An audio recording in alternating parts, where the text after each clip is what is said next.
सेवण में अवां खे ख़बर ॾींदा हलूं तालका रिपोर्टर मोहम्मद सफ़र सेवानी जी रिपोर्ट मुताबिक़ सेवण शहर में सुई गैस की बंदिश बरक़रार। होॾा वरी सुई गैस जा ॻाटे टोड़ बिल अचण लॻा। सेवण के रहवासिन मस अख पटी सुई गैस इंतजामिया खिलाफ गैस जा बिल खणी सख्त एहतजाज कियो।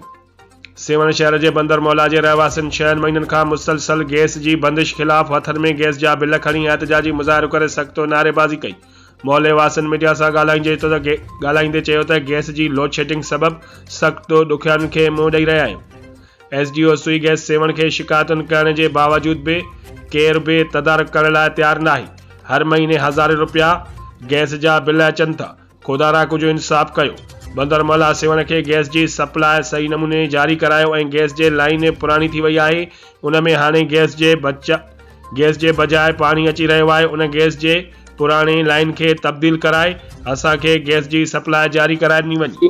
गैस दा चई कोन काठी वारे बारे थक दी पर बिल भी उन का वधिक बीना आया जो सालन का वधिक गैस जी लाइन केतरे वक्त का जमीन में अंदर पूरा 7-8 फुट जमीन में फाटी पे में पानी थो अचे गैस टाइम ते अचण ते तो गैस प्रेशर खणे ही कोंदो चूल्हा वही बदल गैस ही लाइन तब्दील करे दी ने त इन का वधिक असां केड़ी भी खुशी दी ॻाल्हि आहे। असां जे बंदर माले में जे तकरीबन साल खन थे त असां वट गैस कोने को गैस भी ना है। उन का पो असां काठियूं भी अॼुकल्ह महांगियूं गरीबत गरीबी जोर आ हींअर एतिरो गरीबत थी आहे जो अटो भी नथा वठी सघूं न भाॼी वठी था सघूं ऐं असां सां एतिरी ना साल खोटी 6 चक्कर विया उन का पानी गैस वारनि कढियो भी आहे। इन मां घणा चक्कर चिवा इलेक्शन गुजरंदी असां उन खां अलावा त हिकु ॾींहुं इलेक्शन गुजरंदी ॿिए ॾींहुं असां मिशन कराईंदासीं जेको भी आहे तव्हांजो मसलो हल कराईंदा।